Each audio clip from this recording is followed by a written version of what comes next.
in Regina, Saskatchewan. I am your host, Jamie Neugebauer, along with Rod Peterson from the booth in the Saskatchewan provincial capital. And Rod, it is an age-old rivalry beyond the generations. Regina versus Moose Jaw, two of the top teams in Saskatchewan U18 hockey. It's going to be a battle. Hey, Newsy, you're reading my mind. I said, Pats Warriors Friday night. What could be better than this being in the Cooperators Arena? And we're ready. Capacity crowd here.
So here we go. The starting goaltenders brought to you by the Rod Peterson Show, Monday to Fridays, 10 to noon on Facebook Live and Game Plus TV, wherever your podcasts are found as well. The starting goaltenders in this one for Regina. It is the 03 birth year out of Regina, Drayden Ramage.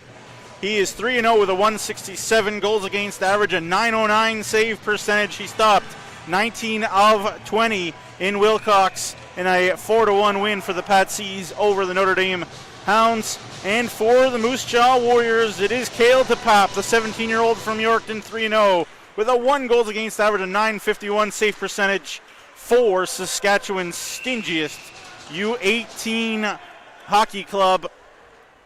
And I'm sure, Rod, if you had a nickel for every time you saw these two jerseys line up against each other, you have a ton of nickels. It's never enough, Noogsy. That's what I can tell you. It's never enough. Yeah. But here's what is every team in this division good? That's what I'm hearing. Every night's a huge clash. Well, it's going to be a battle, no question, as this one's flipped on. And they all know each other so well. Lots of movement around, but here's a couple danger men in Riley Niven throwing it to the front of the net.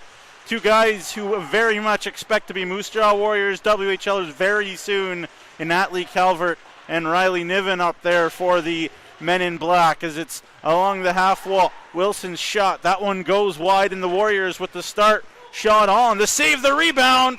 And a whistle is quick, but it is held by Ramage right off the hop. Well, the last time we were here was a week ago tonight. What was the final? 3-1 for the Hounds over the Patsies, but then they turned the tables in a game that maybe these people didn't see on Sunday out in Wilcox. Yeah, well, I think Coach McKechnie of the Patsies was not thrilled with his team's performance as Devin Prott's Hounds team came in and showed a little bit of more desperation, a little bit more physicality. Last time Rod and I were on the mic, gonna have to up their game again against this mighty Moose Jaw team, undefeated as they are. Only the Warriors and the Contacts of Saskatoon undefeated so far this young Sask U18 season. And here the Patsies go to the attack quick up. Here's Davis Fry out in front to Gronick, the backhand, he scores! Kyron Gronick makes it 1-0 Patsies a minute 5 in. You said it all, Noogsy. 105 into the game, a even strength goal here for Kyron Gronick. Prince George property, Prince George Cougars draftee, and he made no mistake, and we got a great start here to this one. And he's a kid that very likely, obviously nothing's for sure in this world, but very likely will end the year in Prince George. And of course, they are extremely high on that young man in northern British Columbia. as Gronick with the quick mitts and the quick transition, the speed after a good cycle game to start for the big line for Moose Jaw, Calvert and Niven and company. But there you go. 1-0 Regina as the Warriors go back the other way. Callahan throws it on. Ramage the save. It's kicked away. And a bright start in this one. Here's Wilson. Plays it to the far side. The shot is on. That one's also whipped wide. Jackson Allen out of Davidson on the way to Saskatoon out there. Well, we'll stop there for Subway, I guess, but he calls it home. Is this one out the far side?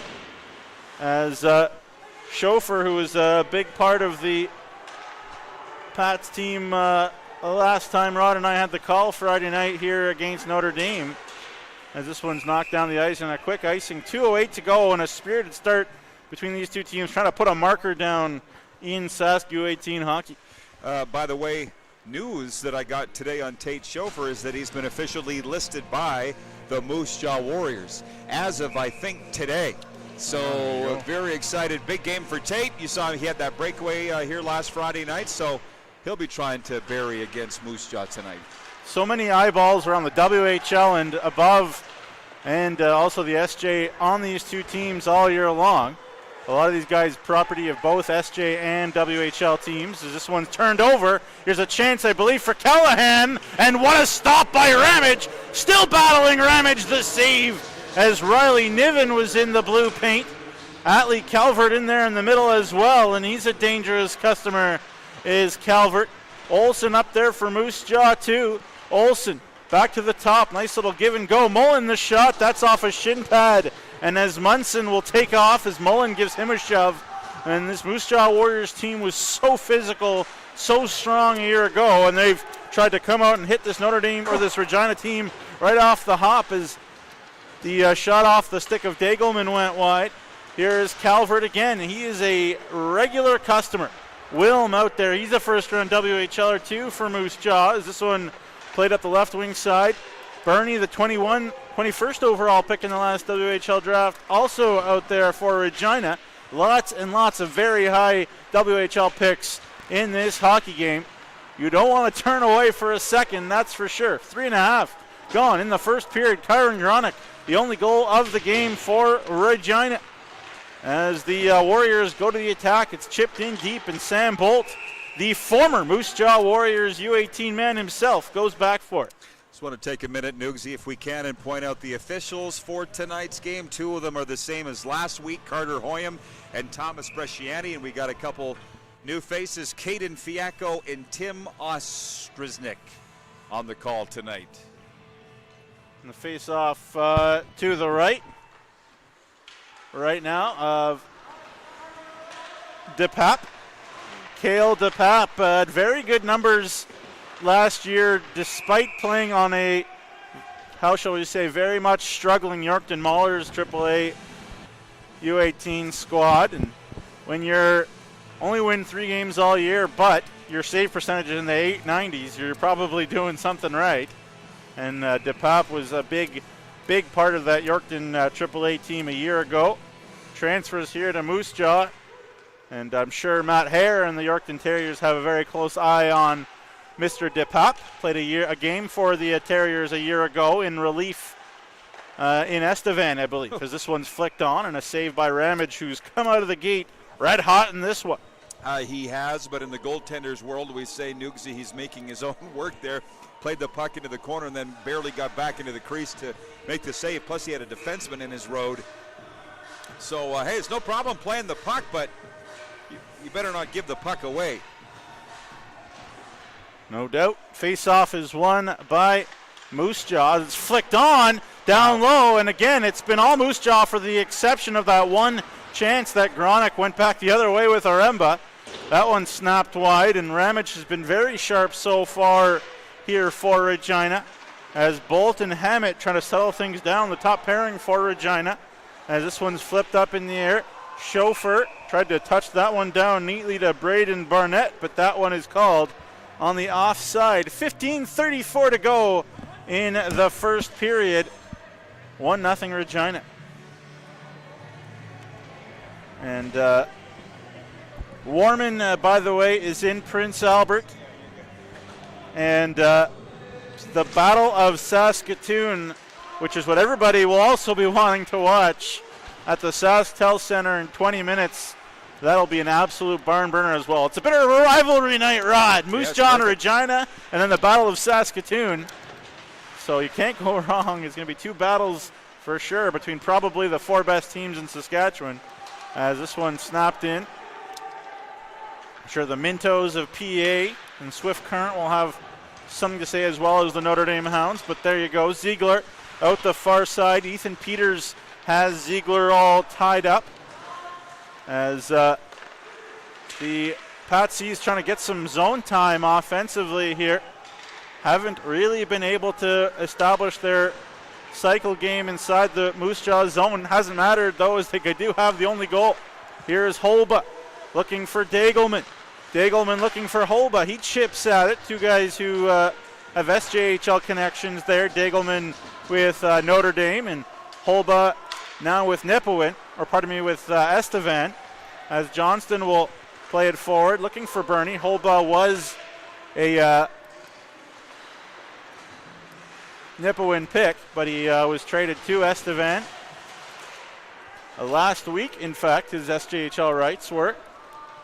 But now he's a Pat C, and that's what he'll be for a while, as Wanner is trying to pull that one away from Kyron Gronick.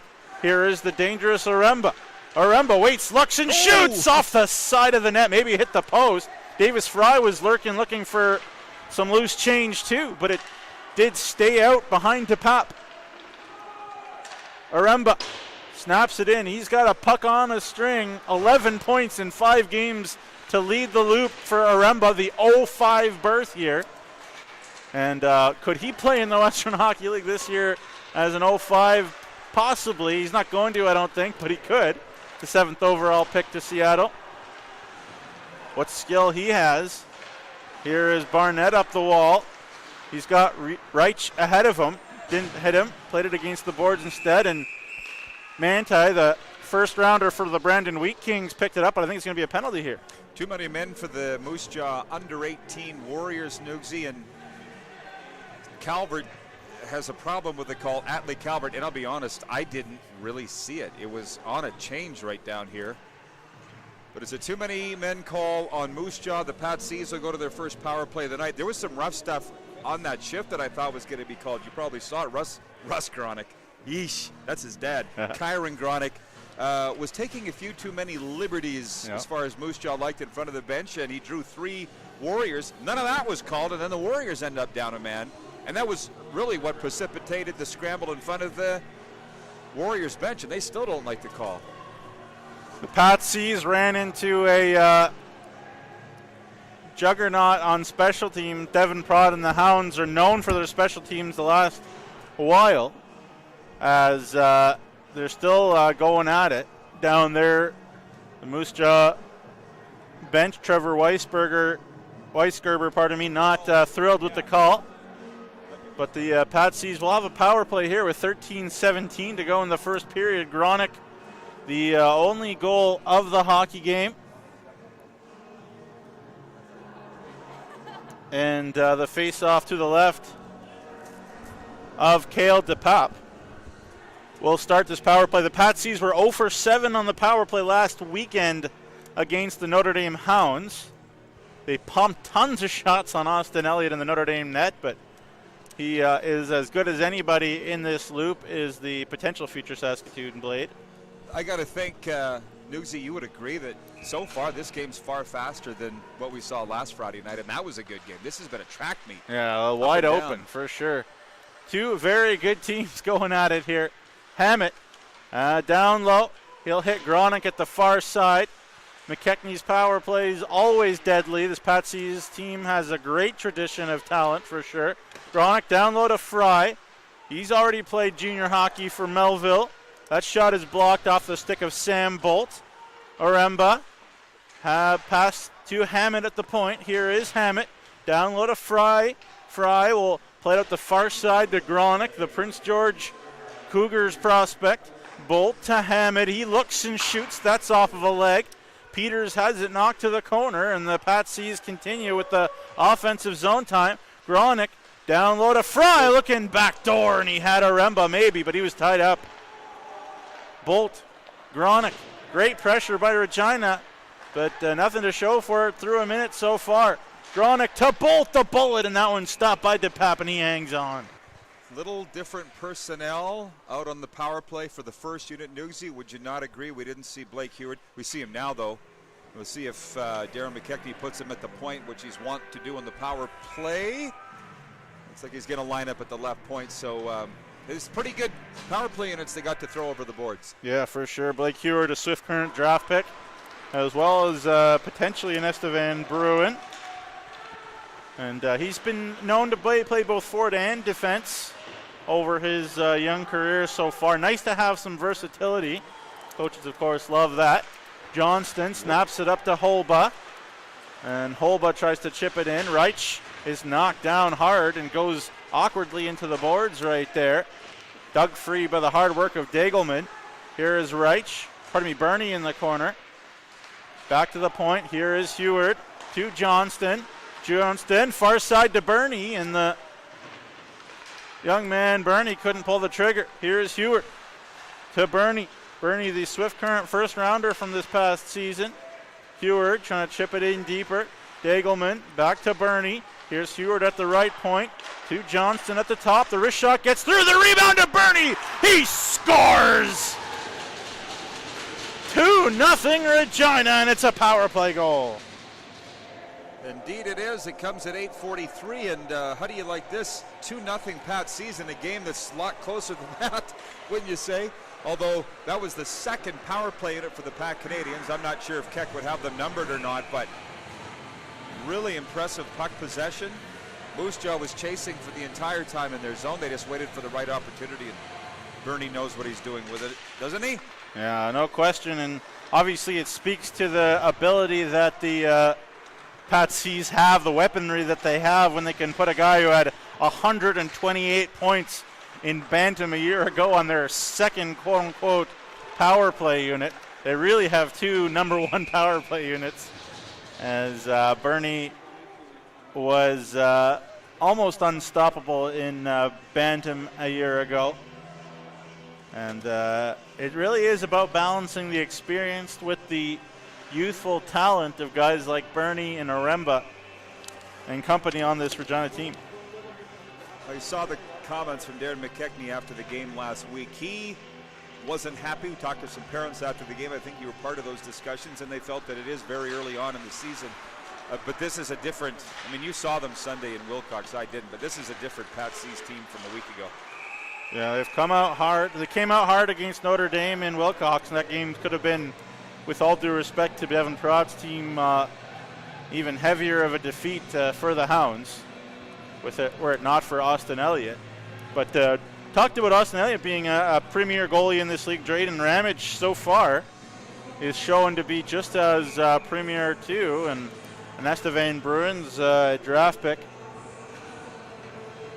Third year as a Pat C for Ramage, out of the Prairie Storm Bantams, which is a place that a lot of kids on this team come from. As this one to the line, the Warriors have had a lot of offensive zone time, yet they trail 2-0.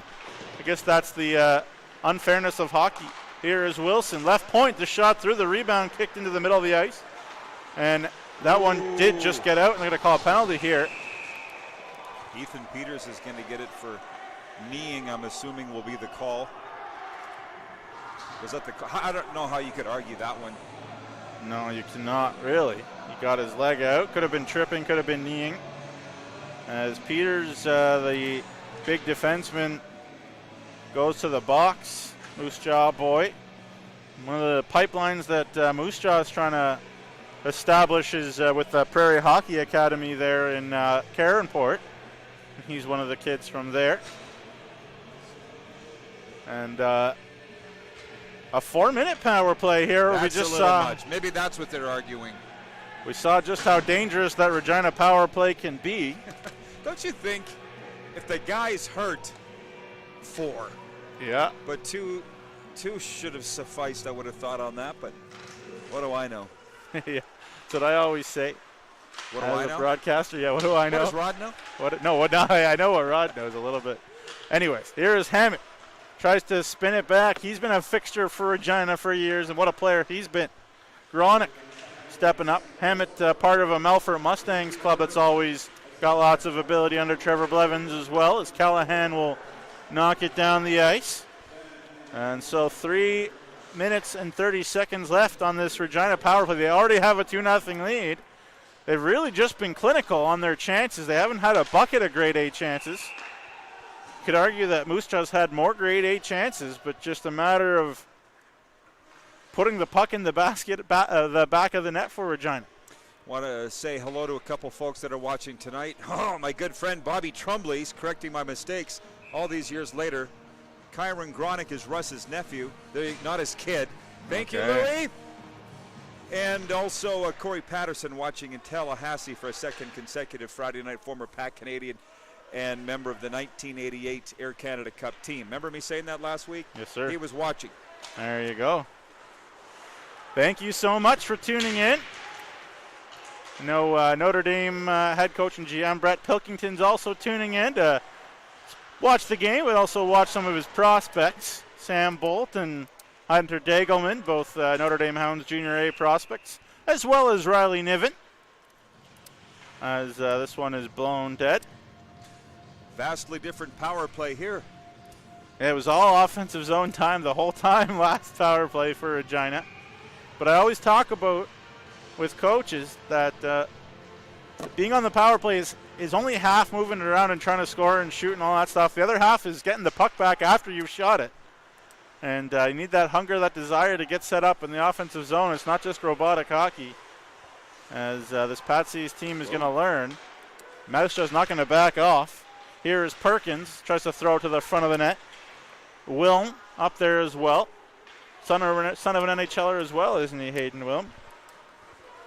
This one jumping in is Johnston, going wide, tries to throw it to the front of the net. Holba.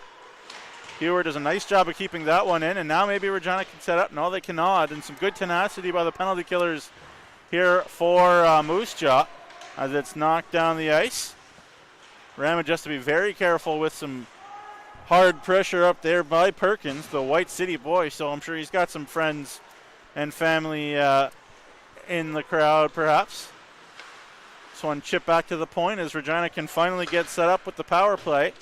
Out the far side it goes. Here is Reich. He's knocked off the puck, but he gets into a board battle and gets some help from his buddy Barnett right there. And another penalty coming up. I think this time it's going to come against Regina.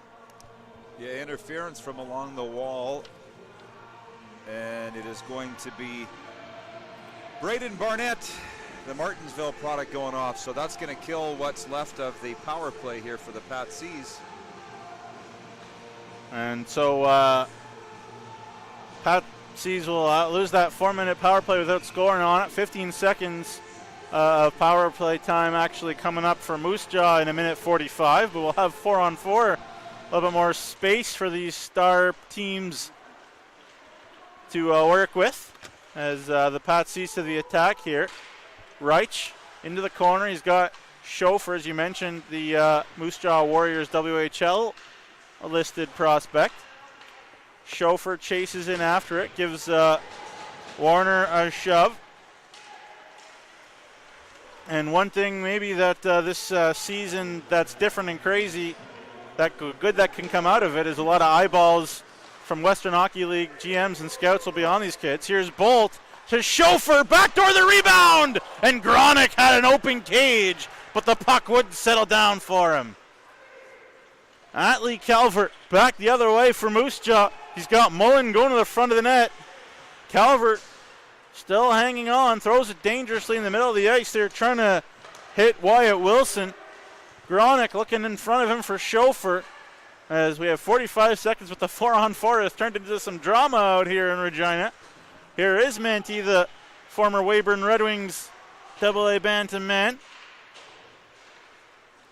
As the Pat Seas to the attack. Gronick is backdoor with Aremba. The shot on. Aremba was looking for the rebound to Gronick, but it was knocked away. But Gronick had a gaping 6x4 moments ago, but the puck was bouncing and he put it over the net. Stevenson battles with Wilson. Wilson's shot is on the rebound, almost falls, and it does, but it's out in front of the net into the blue paint. Ramage pokes it away, and they're still going at it. Here is Wilson. Wyatt Wilson at the left point. Plays it down low. Nice little play into Perkins. He goes to the net with some skill, but Gronick heavy and hard on him, and a brief power play for Moose Jaw begins as they're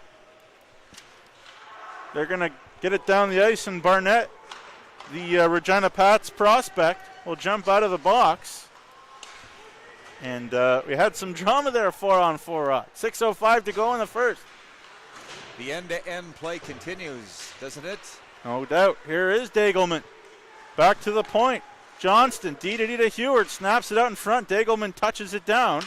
Working hard as Max Warner up there for Moose Jaw. Johnston's shot is a bomb, and that one is through everybody. The Edmonton Oil Kings prospect. Dagelman to Bernie, back to Johnston, to Heward, trying to pull the trigger, but it rolled on him at the crucial moment with Hayden Willem watching him. Officially, his name is Maximus Warner. Gotta love that. As it's snapped back inside the Moose Jaw zone. 5:20 to go in the first period. Gronick and Bernie, the goals for Regina. Ramage along the boards. He hits Hammett. Not a lot of whistles in this one either. Very fast first period. Yes, sir. Enjoyed it. Yes, sir. This one out the far side. We knew it would be good. That's what I said on Twitter. It's going to be good, and it is. You were just saying that. Oh, no, it is. No question. Wilson goes D to D. Good hard pressure up top. This one chipped towards the net by Asmundsson, the Brandon Wheat Kings prospect. And this one chipped back in again by Sam Bolt. Out the far side, Wilson pokes it away there from McLean. McLean still working up there with Barnett. Leaks out the far side. It's going to be pulled away by Mullen. And Moose Jaw with something going here. Here's Wilson. Looks and waits and throws it towards the net, and Ramage does the smart thing and holds on for safety. I'm watching Ramage with interest. He's not very big, as you can tell, Nugsy. He's obviously very fiery. You don't want to back in on that crease on him. You're going to feel it. But he does tend to kick out some pretty big rebounds, if you've noticed. So he's very good positionally, and so far so good tonight. Stopped everything that's come his way. I'm sure Jason Tatarnik and the Estevan Bruins will keep a close eye on him. Of course, they're hosting the Centennial Cup next year. Hope things like that are allowed to exist anyways, but we won't go there. Here is the Warriors to the attack. That was a cannon, but he's made the saves he's need to tonight so far for sure, has Ramage. And this one's at the left wing side. Schofer looking for a breakaway, and he just missed it, though the pass was a bit of a grenade with 4:06 to go in the first. More shout-outs, Nugsy. Let's play a little game. If you've got my cell number, text me. Mike Sillinger's listening, and he has words for Corey Patterson that I can't repeat. But says to say hey from Daniels, Huey, and Silly. They're all watching tonight. There you go. It's Blake's dad, as you know. Yes, sir, the Medicine Hat Tigers. One knocked down the ice. A great patsy he was as this one chipped in. Johnston goes back. Schofer trying to battle with that one. Here is Reich. Tap dances into danger but gets out of it. And here is Reich. He's got Schofer on his right. Reich to the middle of the ice, and a good defensive play coming back there by the Warriors. Here is Wilson, left wing side. Anthony Wilson, that one is. Tries to make a little quick move, and that one precarious behind Ramage. And he hangs on with 3:30 to go. This is the only game going on that is reporting, I should say. Warman and PA will have not reported, even though they're supposed to play tonight. And the Blazers and Contact, the Battle of Saskatoon, is about to get started. 2-0 is the score here, though. It'd be a big thrill for those teams to be playing at SaskTel Center tonight. I saw my good friend Les Lazarux calling that game. Wow, very cool. I often call him my brother from another mother. The Saskatoon version of me. I'm not sure he likes that. But Lester's calling the game. There you go. Trevor Weisgerber A lot of folks know his story, the head coach of the Moose Jaw AAA Warriors. He is a pride of Vibank Sask. Nugsy, did you know that? Yeah, played a lot of years pro. Oak City Blazers, San Angelo Saints, Rio Grande Valley Killer Bees, Lubbock, and the Rocky Mountain Rage. There you go. As Riley Niven up there. Of course, Darren McKechnie is the head coach of the Regina Pats Canadians. 4-1 on the year. We saw their only defeat so far of the campaign. The Moose Jaw Warriors perfect through 4. Beat Notre Dame. Yep. Yeah, beat Notre Dame twice and then beat Swift Current twice. The Pat Seas beat Yorkton, Estevan pretty handily and split with Notre Dame. Moose Jaw, they were supposed to play Notre Dame in the Duncan McNeil Arena in Wilcox, but then the storm happened and the weather got in the way, so they had a game postponed with Notre Dame, which is why Regina has played one more game than Moose Jaw. That's why I say every team's good, it seems. Yeah. And the early going, it is early though, right? I guess teams will separate themselves. Well, what I'll say, Rod, is that there's some, with complete respect, there are some very much haves. There's some very, very, very good teams. And then there's some teams that are in development. Well, Estevan, obviously. Yeah, Yorkton, Estevan, Warman, brand new clubs, right, for the most part. But everybody else, and even those teams on their night, can certainly sting you. And that's the nature of a lot of levels of Saskatchewan hockey right now. The parity is really intense. In the SJHL, literally anybody can beat anybody on a given night. That is a fact. And in this league, too, if you take your foot off the gas, those teams will figure it out. And here is Niven making a move. He's taken down. Riley Niven. A guy, as I said, who the Warriors have their eyes on closely.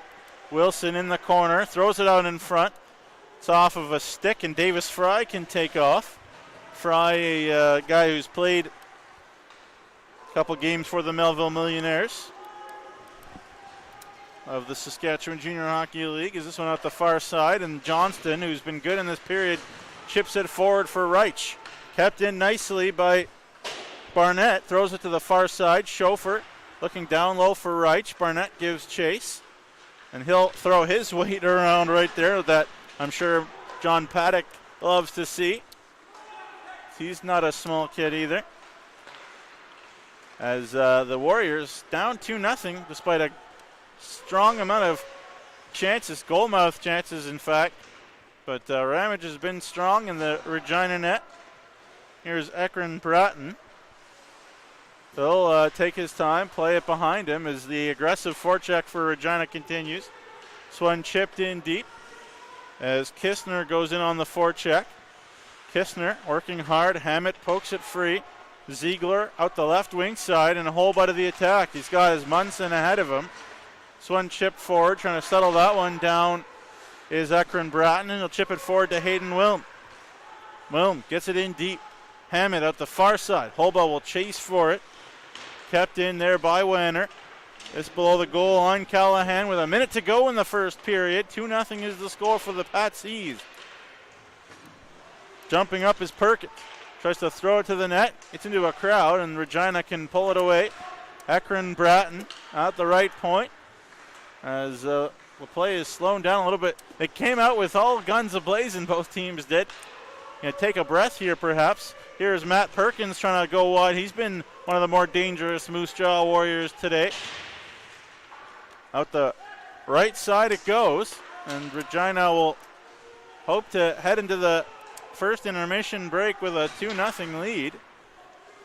Maybe more. Here is Schofer with 15 seconds to go. Leaves it behind him to nobody. As Sam Bolt will go back. Great Dick Irvin used to say, Rod, that there are two places you never want to do a drop pass. Home and away. Don't get me started on Dick Irvin. Leafs. There's a background. You don't mind me throwing in these hellos, do you? No, not at all. My friend Edmund Bankowski, my first ever statistician with the Regina Rams, writes in, "Hi Rod, watching Pat Seas and Moose Jaw on YouTube." My buddy Teddy Yanko Hey, Rod, tuning in tonight to catch the game. Great hearing you call hockey. Have a great weekend from Ted Yanko and Nelson Hakowicz. Good to see the Pat C's bouncing back. Moose Jaw's big and fast from Nelson. So there you go. Thanks, guys. Some good analysis there from those guys. Is 20 minutes in the books. Moose Jaw had a lot of the in-zone time, but they let Regina escape and counterattack with time and space, and the Pat C's showed them what they could do there. Yeah, but you get the feeling that Moose Jaw is going to be heard from before all said and done tonight. But very fast period. Enjoyed it, Noogsy. Yeah, for sure. The goals summary in this period: Kyron Gronick from Davis Fry and Sam Maremba. A minute 5 in, and then 11:17 on the power play. Brady Burney from Eric Johnston and Blake Heward. Rod and I will step aside, but come back in 15 minutes for the second period. 2-0. Regina leads Moose Jaw.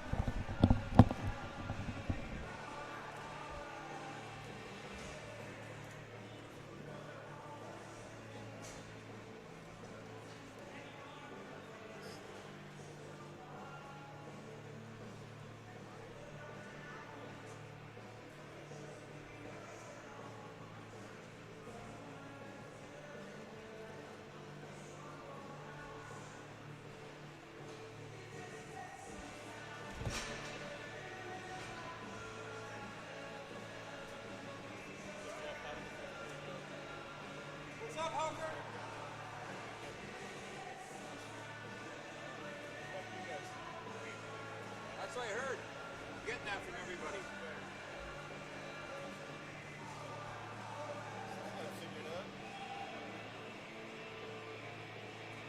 Our mics are not hot anymore.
Well, folks, welcome back here inside the Cooperators Arena, where it is 2-0 for the Regina Pat Canadians over the Moose Jaw Warriors U18 after 20 minutes of play.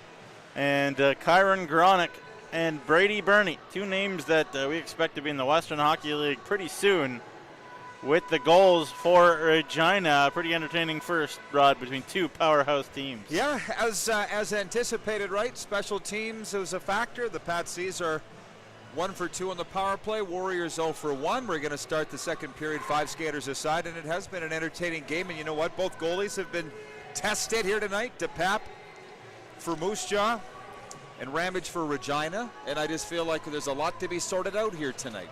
Yeah, absolutely. Talked about DePap, 17-year-old out of Yorkton, and one junior experience, probably a little bit, one he would have liked to forget. Stopped 24 of 27 shots in relief in a 9-1 loss to Estevan January the 7th in Yorkton a year ago. So he'll have brighter days, I'm sure, ahead at the junior level. But he is a premier goalie in this league. Not much he could do really on either Gronick or Burney's goals. Gronick's goal, the first one, was just kind of a counterattack, a nice feed from Aremba, and Gronick outweighted him. And then a rebound on a point shot by Blake Heward. Again, you talk about him being involved in the power play for Regina. The rebound went to Burney, and he put it into the empty cage. So not much that DePap could have done about either of the goals. Hunter Degelman on the draw here against Kirk Mullen to get the second period underway. Although, if we can get a camera on the Patsies net here down to our right, there's an issue with it that is delaying the proceedings. So they're working on it. Not. Yeah, they're working on it over there. That's what the delay is, everybody. If you're wondering. You said Hunter Degelman's in the sights of the Notre Dame Junior A Hounds? That's correct. Yeah, he was originally a Melville Millionaires draft pick, a second rounder in 2018. But his list rights were shifted late in this past offseason. So he's second year Pat C out of the Regina Rangers, played some AA U18 hockey as well, another Prairie Storm kid. But sure, Brett Pilkington again keeping a close eye, the head coach and GM of the Hounds Junior A. And here is Degelman on a break, and it kind of bounced. He got a little excited right there, Rod, as the puck bounced away from the aforementioned Degelman. Here's Atlee Calvert, the shot on. Kind of runs into the goalie, and we're going to have some issues with that net once again, it looks like. It didn't take long, 19 seconds into the second period here, and just a little bit of a crease crash. And I'm a little surprised Ramage didn't get up swinging, because anybody comes anywhere near him, he's very feisty. Yeah. I like that. Yeah. But both goalies have had to be sharp here in the early going. Lots happened in 19 seconds. Yeah, got to protect your blue paint. You can't blink with these two teams. I talked about them being the premier teams in the southern cohort here in U18 hockey. If you don't know or unaware, the half the teams in the league will play each other, the southern teams, and then half the teams in the northern half will play each other, and neither of the twixt shall meet until supposedly the playoffs are beyond. Whoa! Did you see that? As that one's look out, don't hit anybody. It's not a penalty at this level, like it would be at the Western Hockey League and above, but got to keep your head up if you come to a hockey game. Why would they make that change? Well, they just haven't at any level. One thing is you can't change, like you can't change your players. So I guess you're penalized that way. You can't use it as a way to get a free line change like guys used to do back in the day. But it's not a penalty like it is for delay of game. But the face-off is out and won by the Warriors, and they have it in the neutral zone. Fry has been physical and effective in this game. You knew that the Patsies needed to match and manage the physicality and the intensity of the Warriors team, and Fry's a big part of that for Regina. Here is Davis Fry. He's got Hammett, the defenseman, jumping up on the play. Nice nifty little play there, and the Warriors to the attack. And here's Riley Niven. Niven down the right wing side, throws it out in front! Loose in the blue paint, and Ramage hangs on. Net's off its moorings again, but That all started once again by Atlee Calvert, who has proven all himself already to be ready for junior hockey. And he showed why right there. I'm thinking about what my friend Nelson was watching the first period, said about how big Moose Jaw is, and I'd like to go down and get a word with Trevor Weisgerber after the game, their head coach. They are monsters, but they're fast. Yep. Well, they were last year. They lost a couple key guys, but they didn't lose Calvert, which is a big one. And Atlee Calvert has played 13 games in the Western Hockey League already. The son of Jeff Calvert, and has a brother too, but Jeff, a former University of Saskatchewan goaltender, Moose Jaw Warriors goaltender as well in the late 80s, early 90s. And so a little bit of connection there. But Atlee's, again, as I said, proven himself to be a Western Hockey League caliber player, and he's looking impressive out there. Penalty coming up against Moose Jaw, though. Well, that is not going to please Coach Weisberger, because there's an offensive zone penalty, and it's going to be Anthony Wilson getting the gate here, and it's going to send the Patsies to their third power play of the hockey game.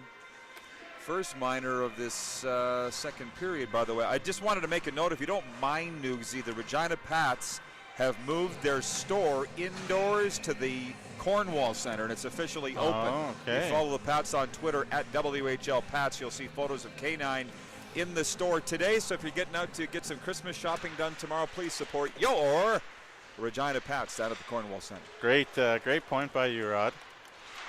Folks, I brought in the absolute best to do color Right. for all your benefit, all your edutainment, as Tim and Sid would say. I love that statement, the edutainment, and that's what we're all about here on this broadcast, the Patsies on YouTube Live. 2-0 Regina here, 1:35 to go in this power play, 18:20 to go in the period. Nicely moved around puck, but Gronick, the right shot to the left side of the ice, couldn't pull the trigger, and Logan Hammett will take his time, the captain, the 03 birth year draft pick of the Wheat Kings. Here's Fry in behind, and he just didn't have the speed to maybe get in, as he was well covered by Wyatt Wilson, who is the leading defenseman scorer in Saskatchewan U18 hockey, by the way, so far, Wilson. Here's Hammett, jumps up, nice play to Aremba, and a little bump into the middle of the ice, and if you're a goalie and you see Sam Aremba in that spot, you're probably not thrilled. Pretty good size, Aremba, for his age. How did he play in Wilcox last Sunday? Because he was snake bitten here Friday night. Get a lot of chances and didn't bury. Stepped it up. Everybody on Regina did. He got, I believe he got 2 points, and he's a guy that you got to keep your eye on. Already leading U18 scoring as an 05 birth year, fresh out of Bantam. 7th overall pick, as we mentioned, by the Seattle Thunderbirds. And sure, they're keeping a very close eye. Net's off again.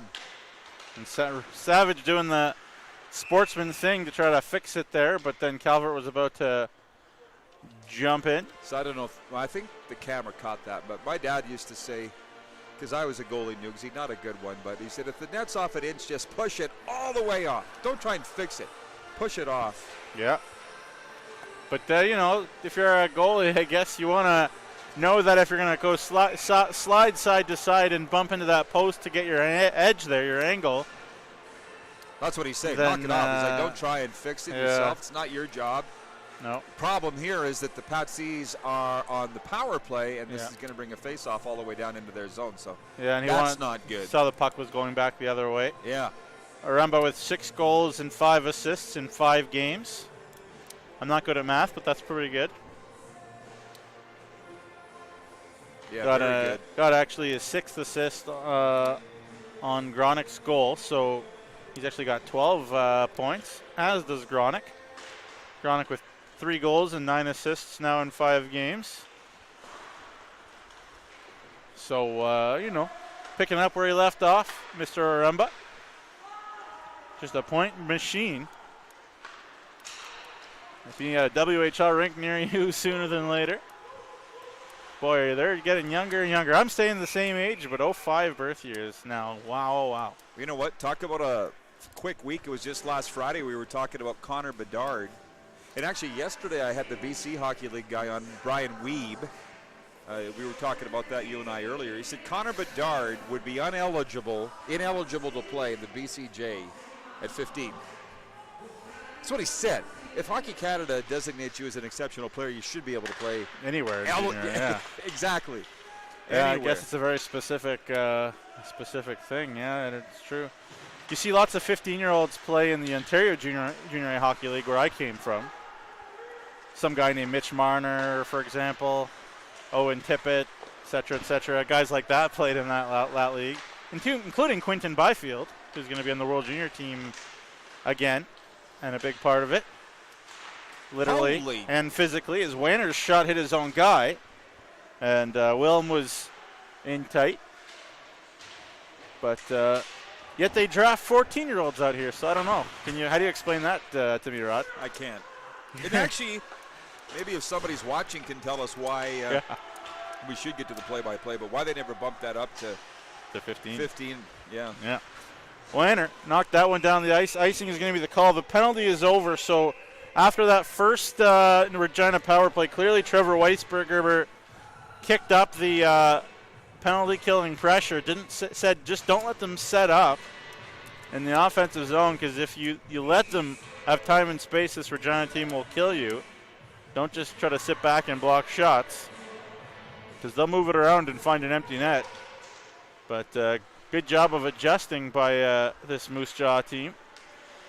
And one thing that this Moose Jaw team does have over Regina is experience, generally speaking. Here's a chance to jump up by Anthony Wilson. There are two Wilsons, by the way, so if you're confused, don't be. Number 16 and number 21, they are different people. As this one is tied up. Well, they are brothers, Anthony and Wyatt Wilson, out of Swift Current. Gronick's been very hard to not notice tonight. Yep. He's been mixing it up. He scored the first goal of the game a minute 5 in. He was ready to play. Yes, sir. Nugsy. And I guess he's going to stay out here for this next shift, but he's fired up. I see why Prince George likes him so much. So you think when the dub fires up in January, Gronick's going straight there, huh? That's what they say. Nothing is for sure in this world, of course, but that's what they say. And but what I was told by Regina Patsy's players, that he's still a consummate teammate, fantastic guy, and just wants to get better, using every day and every moment as a Patsy as a chance to get better. And that's what you got to be if you want to be a serious hockey player. If you want to be a pro, you got to look at every game, every practice as an opportunity to get better. And a penalty going to come up here to Regina, the second power play for Moose Jaw. 15:22 to go. I think there was a trip. Are going to call interference in front of the Patsy's net, so Moose Jaw is going to get a power play. Can you tell our viewers what you were saying about in the OJ, if you lay a body check, the penalty that you get? Yeah, so in the Ontario Junior A Hockey League, where there's no body contact according to Ontario Hockey, you get a 5-minute major and a game misconduct if you throw it for a body check right now in the OJHL. But of course, Toronto and west of Toronto is in complete lockdown, so I don't know how there's going to be any hockey around there anyways. But I know people in just east of Toronto, and they're playing. Wellington and Trenton and Collingwood and those places, Lindsay, Ontario, and the Cottage Country, they're all playing Junior A hockey, and they're playing with these no body checking rules. So we'll see. But one thing that a player on Wellington was telling me is that the referees let things go a little bit. They try to find a way to not call it as body contact. Try to call it something else so that you don't get kicked out. But Holba, there you go, and Degelman are the penalty kill forwards here. Yep. Bolt and Hammett on the back end. Two experienced guys out there for Regina. Two 0-3s. Two guys with SJHL connections. Mentioned Holba is a Estevan Bruin right now. Is this one flicked out? Nice job by Hammett, who's another 0-3, and Melfort Mustangs prospect, as well as a Brandon Wheat Kings prospect of the Western Hockey League. As the Warriors to the attack here is Atlee Calvert, always dangerous. Chips it in deep to Riley Niven. Out the far side it goes. Warriors try to get set up. 1:15 to go in this power play. 14:35 to go in the second. Back door! What a stop there by Ramage. The left point, the weak side D crept up, and the one-timer was absolutely stoned by Ramage. Well, that was tremendous tracking of the puck by Ramage. He saw the play coming before it even developed, and he got out square to the shooter. There was no rebound, or at least if there was, it was about 6 inches, and he jumped on it, and very impressed with his play here tonight. But the Pat C's are getting one. Maybe they both are. Well, the door is open. Bolt for sure. Just Bolt. Yeah. Cross check in front. I guess the Pats were tired of the Moose Jaw team crashing Ramage so hard, because they have been very close to what you would call goalie interference, being right in Ramage's kitchen. Typical Moose Jaw, Noogsy. Right in his kitchen. It's going to be a 5-on-3 for 1:11 for the Moose Jaw Warriors. They are down 2-0. Regina with a 2-0 lead. Both goals coming in the first period. And a 5-on-3 for 1:11. And Riley Niven is going to take the draw. He's got Calvert. He's got Kirk Mullen, and Mullen out there, as well as Wyatt Wilson and Peters. Ethan Peters with a big boy and Wyatt Wilson beside him, 6'3", 200 pounds. Peters, Wilson looks for a lane, back to Peters. Back to Wyatt Wilson looking for a lane as he'll play it behind him. Wanted Peters. They want to tee up the big boy out there, and Wilson at the top. One-timer rocketed on right there by Mullen. And a nice save in the end by Ramage. And that lateral mobility, Rod, you talk about his ability to track the puck, really on display today. Yeah, for sure. And I got to think for Moose Jaw, if they're going to get back in this game, it's got to come here. 5-on-3s don't happen very often. And I wonder how much time Darren McKechnie's worked on the 5-on-3 penalty kill here so early on this season. They seem to be performing it well, but there's still 40 seconds to go in it. Here's Wanner. Plays it back and forth with Wilson. Wanner again, the shot. And those guys have cannons from the point. Again, no rebound either from Ramage.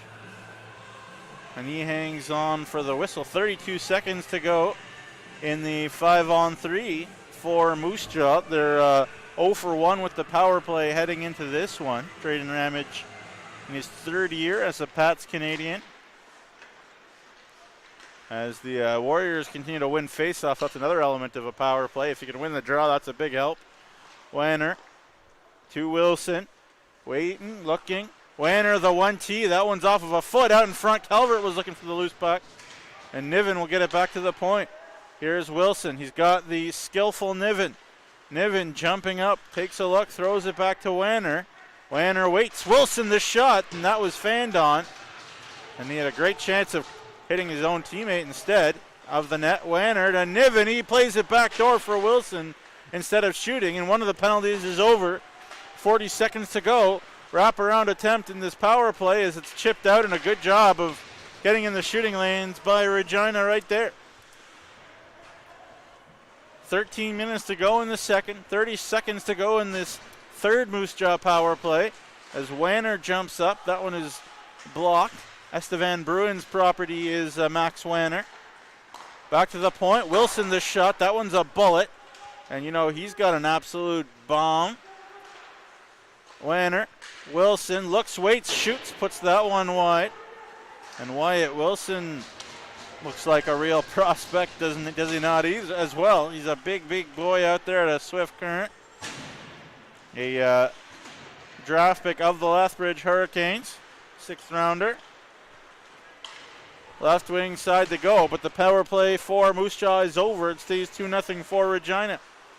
And a chance to break away for Bernie, but the pass from Johnston is out of his reach, but a very nice penalty kill achieved by Darren McKechnie's troops. It is, and I'm just fascinated to watch how the career of Brady Bernie plays out with the Swift Current Broncos. Just some tremendous drafting with him. He's not big, but he plays 6'5". Yep.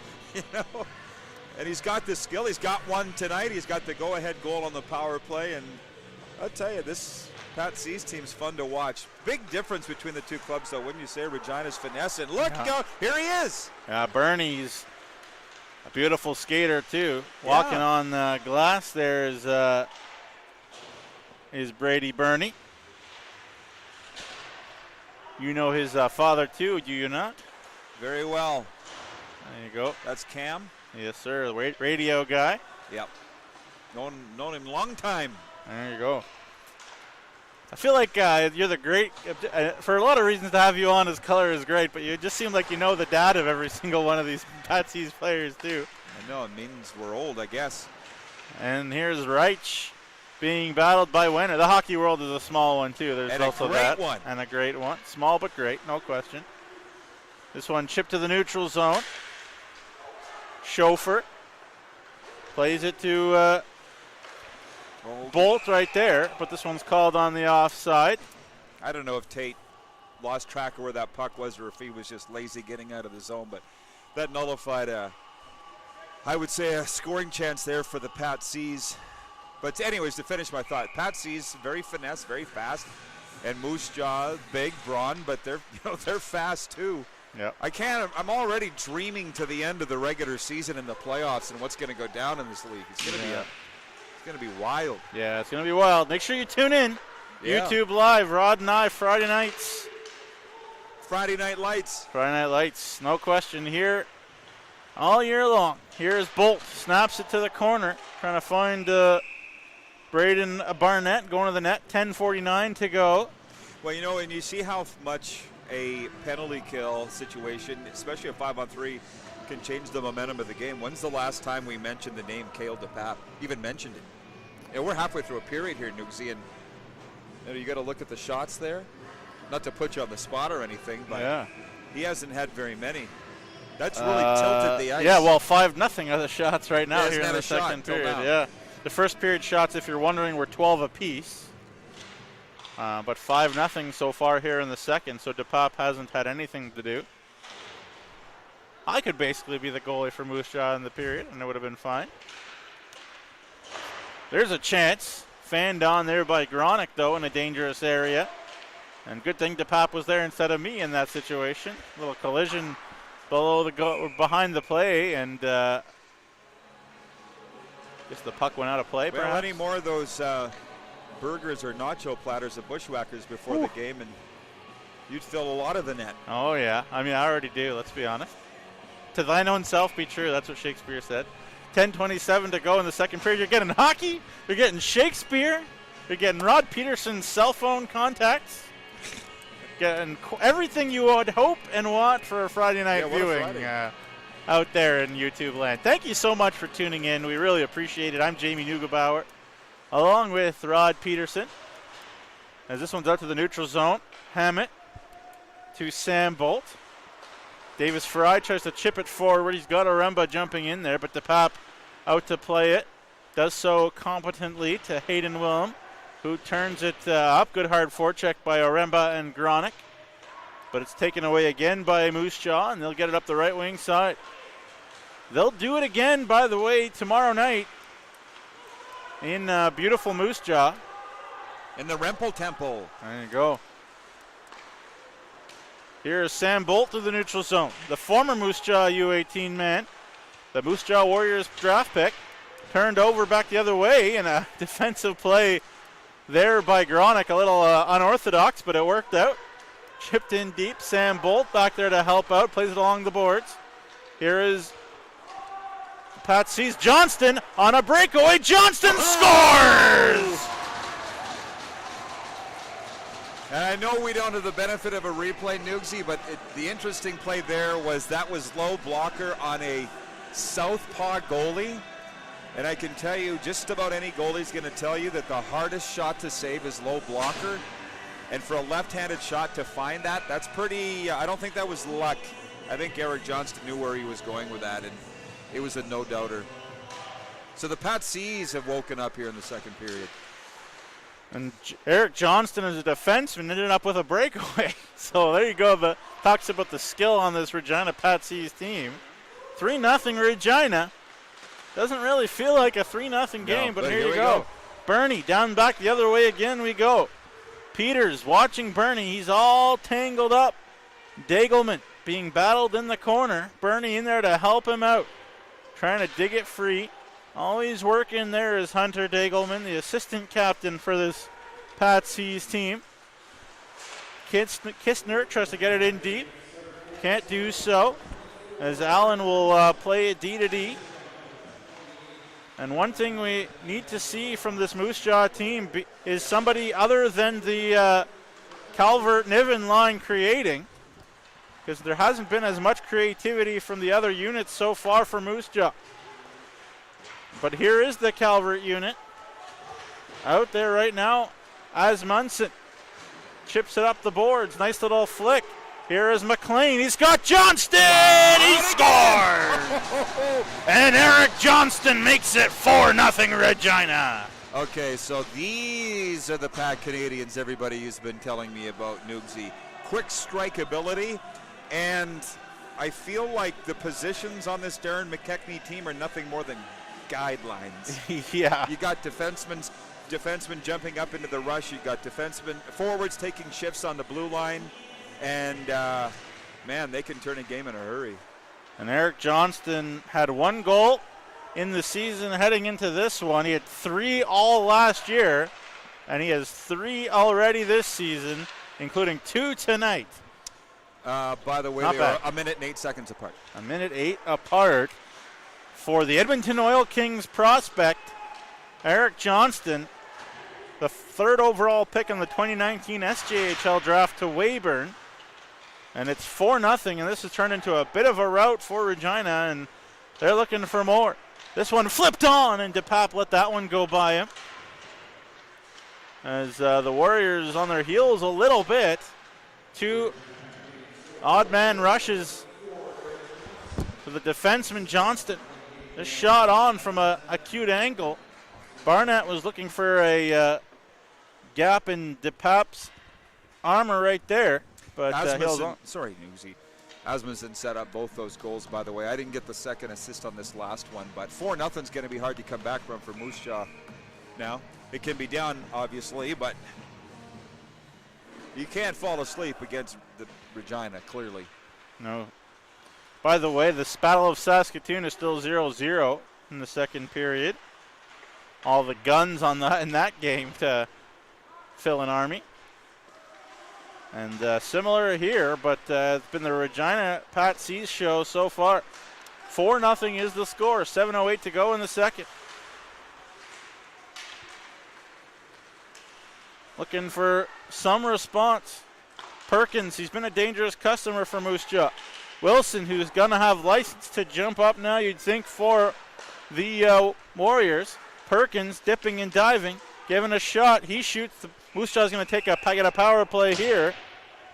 As Perkins' escapability forced a holding penalty to Regina.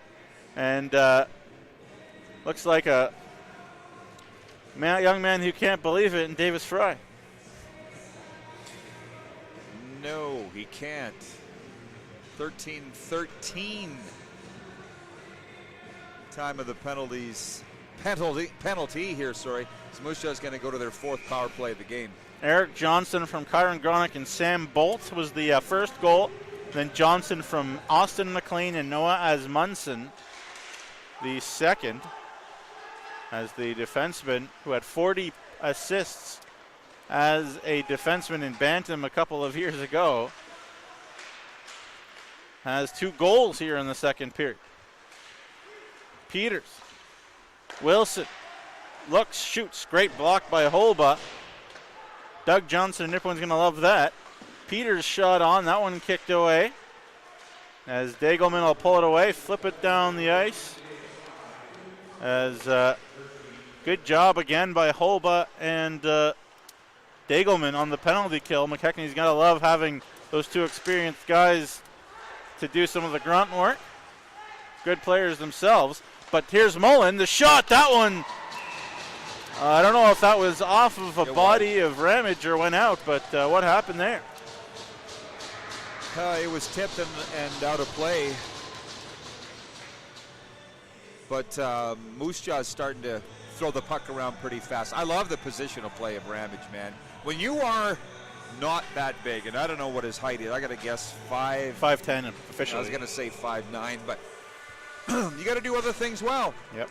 And he does those things well. He's very quick and active in the crease, and he came out to cut down the angle there, and it went out of play off him, hence where the face-off is. You can't be a goalie and be afraid. That's the bottom line. He came out boldly and made a big save. This Moose Jaw power play has created some chances, but Ramage has been sharp, and that bounces on Perkins.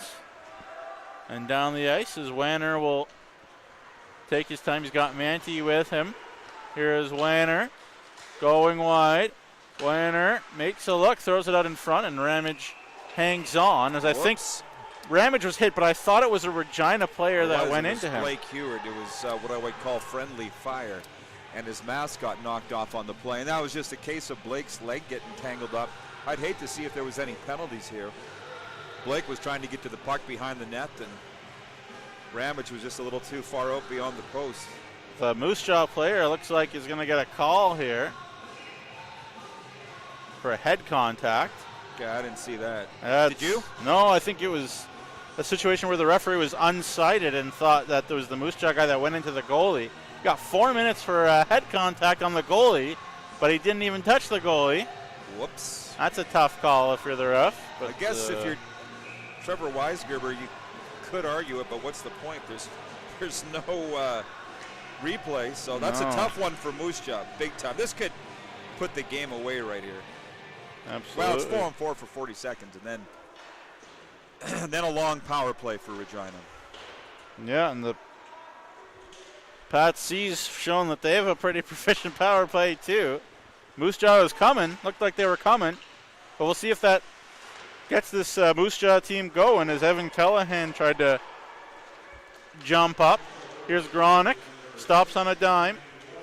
They'll throw it down low to Bernie. Gronick and Bernie together, that's not too bad of a skill combination as Calvert leaves it there. Gronick jumps in, gets a nice bounce to Bernie and to Pop. A big stop on Brady Bernie right there as the Pat C's will go to their fourth power play of the contest. And a 3-minute and 10-second one it is with 4:40 to go in the second period. They can really put a hurting on this one. Schofer with a dangle. He scores! Tate Schofer with a beauty. And it's 5-0 Regina. Well, I told you that he was listed this week by the Moose Jaw Warriors, and that is an absolute highlight reel goal right there. Flying down the right side. You know, he had a breakaway last Friday night on the Hounds, and he couldn't bury. Here he just put about a foot higher. Wow. A water bottle rocking shot. What a goal for Schofer. That was an absolute laser beam after he dangled the Moose Jaw guy out of his jockstrap. And what a beauty that was to make it 5-0. Here he is again. Makes a move, and he maybe had too much time to make up his mind there after Barnett kind of took out two Moose Jaw players. And it's another power play goal for Regina. They have their second power play goal of the night after they couldn't get anything going with the power play against Notre Dame. And this game is a little bit out of hand right now. We didn't expect this. No. This was supposed to be the clash of the Titans, and well, it'd be very interesting to see how Trevor Weisgerber's team responds the rest of tonight and then also tomorrow. As the face-off is won, and Johnston, who's sitting on a hat trick out there at the point for Regina. Here he is, Johnston. Passes it instead to McLean. Good second effort there by Asmunsen. Here at the half wall is McLean. Has it poked away from him by Tyson Kistner. And Regina will get set up. Nice play by Fry to break in to Heward. Heward back to Johnston. To Heward, he's got Fry in front. The one-timer, Johnston, was a bullet, but off the foot of Kistner and up to the neutral zone. Minute 5 to go in the second period, 3:35 to go in a 5-0 Regina game. This was supposed to be billed as two of the clash of the Titans. Moose Jaw was undefeated heading into this one. Regina's put a number on. Fry dancing his way in there too. And he's really been very impressive today, too, as Davis Fry, the Everett Silvertip 7th rounder in 2018. Bernie to Dagelman as he was almost crushed by Riley Niven. Dagelman out in front was trying to hit Holba. Sam Bolt out the half wall. Dagelman jumping up and shooting. That one is stopped by DePap. Here's Holba. Nice passing around there. Bolt, Ziegler trying to throw it in the middle of the ice. Is Regina flipping it around. Nice little chip to the neutral zone. 15 seconds to go in this Regina power play. They already have a goal on the double minor. They had a full 2 minutes of the second one because they scored before it got to 2 minutes. But DePap will hang on. 3 seconds to go in this power play. 2:33 to go in the second.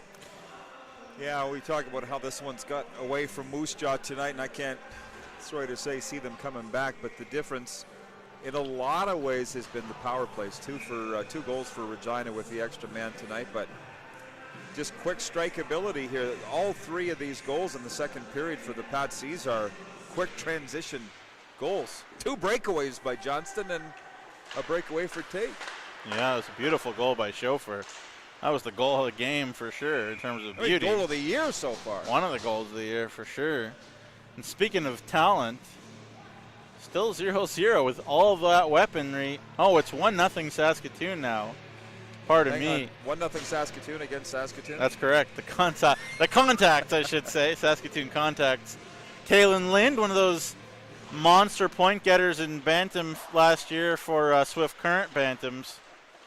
And he has the goal. Jacob Hoffrage, who was in camp with the Humboldt Broncos, and Alex Bernauer, the assist. So 1-0 contact in the Blazers in what is a huge battle of in Saskatoon there. But this one has not been as much of a battle. 5 goals on 26 shots right now for Regina on DePap. Not that you can blame him for a lot of them. As Fry's shot was high, hard, and wide. Fry again in the middle of the ice has a bounce. Hammett at the left point looking for a lane, looking for a bounce, but it goes to the corner. 2 minutes to go in the period, and here is Atlee Calvert. Calvert trying to go wide. He's got Perkins with him. Perkins gives Hammett a shove, digs it free. Perkins fans on his passing attempt. Great defensive play there by Logan Hammett. With 1:50 to go in the second. Comes to the middle of the ice. Fry trying to dig at it. The shot is snapped towards the net. It's going to bounce to the corner. Here's Hammett. Spinning back. He'll chip it up in the air. Touchdown by Peters. He shoots. Rebound out in front. That one's off of a leg and bounces again to Davis Fry, who I don't think he has a point tonight, but he's been very, very effective for Regina. Moose Jaw back to the attack again. Barnett will take his time. 1:20 to go in the second period. As Schofer will chip it in deep. He's got Reich up there to help out. The Warriors looking to get something positive heading into the third period as Kistner jumps in. A lot of big bodies, as you mentioned, on this Moose Jaw team. Here's Schofer again dancing his way in. Given a shove by Blake Ekron-Bratton. As it's dug free and the Warriors can break out again. Good hard check in the neutral zone right there, but the Warriors to the attack. Another hit back the other way is Johnson with 2 goals and a big hit in the second period. He'll have a smile on his face, you'd think, heading to the locker room. Another hit by Johnston as he's throwing that weight around. The 6th rounder of the Edmonton Oil Kings in 2019. What a period he's had. Schofer leaves it for Johnston. Up in the air. 15 seconds to go in a second period. That's been all Regina. But here's a chance. That one's wide. Ramage, you think about all the saves he made, how different this game would have been if a couple of those had gone in. As Wanner has it at the front. That one's flipped towards the net, but through a couple bodies. Whoa. And a late shot well after the whistle by a frustrated Moose Jaw Warrior Wanner. We'll see what... this is a great example, Nugsy, of how big Moose Jaw is. Just when they're all together in a scrum, yeah, they're like 6 inches on average yeah, bigger than the Pat Seas, and they're probably out hitting Regina here tonight, but yep, not where it counts. Yeah, Max Wanner, 6'3", 185 pounds plus, throwing his weight around. But a second period that all went the way of the Regina Pat Canadians. Eric Johnson with 2, Tate Show for the other. And we'll head to the break. 5-0 Regina after 40. Come back in about 15 for the third period.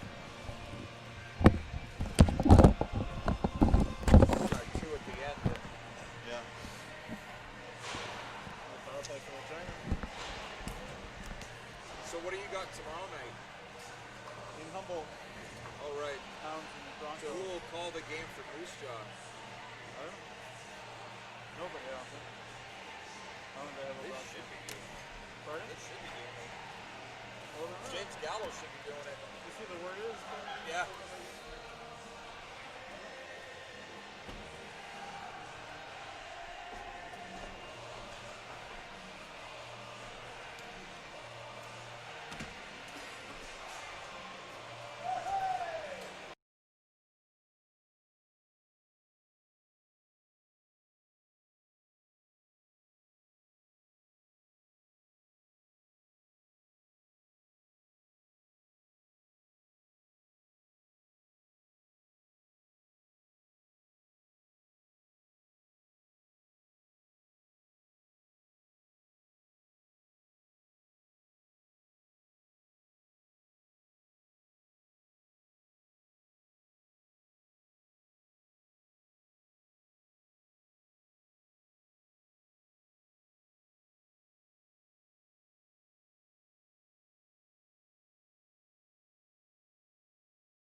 So, after 40 minutes, the wheels have fallen off a little bit for the Moose Jaw Warriors as the Pat sees the 5-0 lead. What kind of went wrong if you're a Warriors fan? Just a couple defensive lapses, Noogsy. Let's be honest, they didn't give up a shot for the first 10 minutes of the period. Pretty much. So not a ton went wrong, but hey, found it in the back of the net. You're not quite ready to say, hey, let's pack it up and get them tomorrow night, which, by the way, I talked to the Moose Jaw folks, and they will have it on YouTube Live on their channel tomorrow night from Mosaic Place in Moose Jaw. But you know what? I always say in AAA Midget, no lead is safe. I've seen guys with teams with 5-0 leads come back, and I would say under 18 even more so. Yeah. So there's no reason to pack it up now for Moose Jaw. It's just they can't have defensive lapses, and they need to stay out of the penalty box, which, by the way, at the end of the second, they took one, so they're going to be opening the third period down a man. Yeah, that shot that Wenner took right as or after the whistle went, he had about 2 or 3 Mississippis after the buzzer knew that it was over and decided to shoot anyways. It's going to be a penalty in a lot of leagues. Yeah, that's the one. Yeah. So it is 5-0 Regina, but you mentioned it, these are teenagers. And, of course, the Moose Jaw Warriors were an undefeated team heading into this game for a reason. And they have weapons to spare, and they put Perkins with Calvert on this PK to try to generate something off the hop. But right off the hop, here is Oremba. He's got Fry. DePape had to knock that one away. You did mention it, though, about 10-minute mark in the second period. We haven't mentioned DePape's name in a while. Here's a shot by Hammett. That one's blocked. Fry, again, middle of the ice, making a nuisance, and he just put it wide. Sam Bolt, the left wing side, snapped down the ice. Perkins will give chase as Ramage will leave it. Here is Bolt, another Moose Jaw Warriors prospect in this game, but he's a Pat C, second rounder of Notre Dame Junior A as well in 2018 out of the Monarchs Phantoms in Regina. So he'll be pretty familiar with his ice surface too. Iremba, Bolt, Hammett looking for Gronick. Gronick right on, kick pad save. Here's Bolt to Hammett. He bombs that one on, and a late shot by DePape on Fry. A little Yorkton and Melville love right there too, between DePape and the Melville Millionaires prospect Fry. Minute to go in the power play. Degelman, Bernie, and Holba come out. It's only been 2 games, and I think I got this Pat C's lineup memorized. Noogsy. There you go. Blake Heward back on the back end, and Johnston looking for the hat-trick goal here. So I can't tell which is the 1 and 2 power play units. They're both, it's like 1 and 1A, would you say? Basically, yeah. Whoa. That's what happens when you're loaded. As this Pat C's team is, as well as the Warriors, there's going to be much better days ahead for sure than for this very good Moose Jaw team. But yeah, I would wager to say that there is no team in the South that boasts the level of talent that Regina has, and maybe in all of Saskatchewan, with the exception of the Contacts, who are stacked out of their minds as well. As a penalty coming up here, I think there's going to be a power play for Moose Jaw. Well, it's a slash, but you know what? You think it's going on Moose Jaw? Looked like a pretty even battle along the boards to me. It's Holba that's going. Yeah, so it's a power play for the Warriors. And if they're going to try to climb back in, well, they're going to be 4-on-4 for 19 seconds. And if they're going to try to climb back, the shots are 3-1 at the moment for Regina. The shots in the second were 15-7 Regina after Moose Jaw had the first 5 shots of the period. So after that, it was 15-2 Regina, the shots. But either way, if the Warriors are going to make a game of this, now is a good time to do it. Here is Wilson. He's a dangerous guy anytime he's on the ice for the Warriors. Bolt in a battle as the Warriors are out to 5 skaters now as Anthony Wilson steps on the ice. As the attack comes, here is Wilm, left wing side, trying to chip it in deep. Takes a bounce. It's held there by Ramage, and he hangs on for the whistle. Yep, there's nothing wrong with that. There was nobody around him, but get a change here. 40 seconds into the power play for Moose Jaw. They don't seem to be threatening here on this particular opportunity. Nugsy, their 5th. Well, they've had good chances on their power play tonight, but nothing yet here on this 5th one. Some great mobility by Ramage showed going side to side. A couple brilliant stops by Ramage, in fact, especially on that long 5-on-3 in the second period, but couldn't beat Drayden Ramage in the Regina net. Parker Lalonde has tied it for the Blazers, by the way, who are being broadcasted this year by Phil Andrews, of course, the once great Regina Pats WHL broadcaster, as well as yourself, was the voice of the Pats WHL. Wilson for Regina, or pardon me, for Moose Jaw getting set up. Here's Perkins, back door, trying to get a quick shot off. Peters, the shot, the rebound out in front, and Anthony Wilson on the doorstep, and Ramage with a nice save right there. Yeah, Moose Jaw is starting to move the puck around a little bit here. 33 seconds to go in their power play, and they're getting a change, both teams. Asmundson and Gronick coming out, and Asmundson might, if he gave out an unsung hero award tonight, it might be him tonight. He set up both Johnston breakaway goals there in the second period. One thing I've liked is McKechnie's gotten fairly deep in his bench. I think this is the most Reich played. He played more in the first period tonight, I think, than he played all of last Friday night. So he's using everybody. Yeah, and that's talking about a second rounder in the WHL. That's pretty good. Another Moose Jaw prospect, by the way, Reich. Here's Manti, the shot on, that one goes wide. Quinn Manti, the Brandon Wheat Kings first rounder. Long shot on, that one's tipped wide. Out the far side, they score! Nice passing play there, and it's Kirk Mullen. Now that's a very tough one for the goaltender Ramage to track when you're looking one way and the pass comes out the other. So Moose Jaw gets on the board with the power play goal here, a very pretty one, and it's been a night of special teams, wouldn't you say? Yeah, third power play goal of the game combined in 6 goals, so half. 50% is a pretty big number. So one chipped up the wall, Ziegler looking for Dagelman. Here is Dagelman being watched closely there by Betson.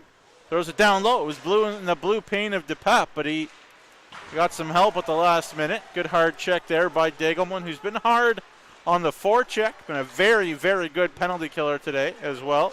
Kistner, another monster on the Moose Jaw forward court. But that one stopped by Ramage, who's, you talked about being sharp. There was not much you could do about that one. No, nothing. Absolutely nothing he could do. He's very active in that crease, though, isn't he? Yeah. And, again, as I said, prospect of the Estevan Bruins, where... how are they doing under the first-year coach? Yeah, they're doing well. They're quite loaded. They got a lot of talent, a lot of physicality, and had a very spirited goal. 5-2. Oh, boy. 4 minutes and 5 seconds gone in the third. Don't go anywhere. Who got that, 25? Paul. Mikhail Paul. Another big boy. Don't go anywhere. Oh, my word. You know, I was just going to say last shift, this is not time for the Pac Canadians to lay off, even though they have. That's an even strength goal here at 4:05 of the third period, and we're getting a timeout call by Darren McKechnie, who's seen enough. Yeah, he's just going to say, listen, we need that same effort that we saw in the second period. This is too good of a Moose Jaw team to disrespect them by taking the foot off the pedal. Not that you should do that with anybody, but got to give Trevor Weisgerber's team credit. I talked about wondering how they would come out in this third period after kind of being snowed in the second. Well, they've shown some character so far. A long way to go, though. I'd love to know what was said in that timeout there on the Pac Canadians bench. Is this a timeout to settle things down and tell them to get back to their game plan? I would guess, because they've completely gone away from it here through 4 minutes of the third period. So a nicely worked power play goal, and then a funny deflection on a point shot by Mikhail Paul 2 quick goals in a minute for Moose Jaw. And it's a 3-goal hockey game. You know what they say about 3-goal hockey games in the 21st century, the new 2-goal leads. Something like that. The first I heard of it, but most dangerous, I'll take your word most for it. dangerous lead in hockey is what they say. Used to be 2 goals. Now it's 3, I guess. Why did it change? I don't know. I'm just repeating what the kids say, Rod. Bolt and Hammett out there for Regina. 15:40 to go in the third period. Mullen up there hard. He got this potential rally started. He's got Atlee Calvert, whose influence has waned since the first period. As going for a tumble behind the play there was Ben Reich. Chance out in front. That one's loose. Wilson the shot. That one's high and wide.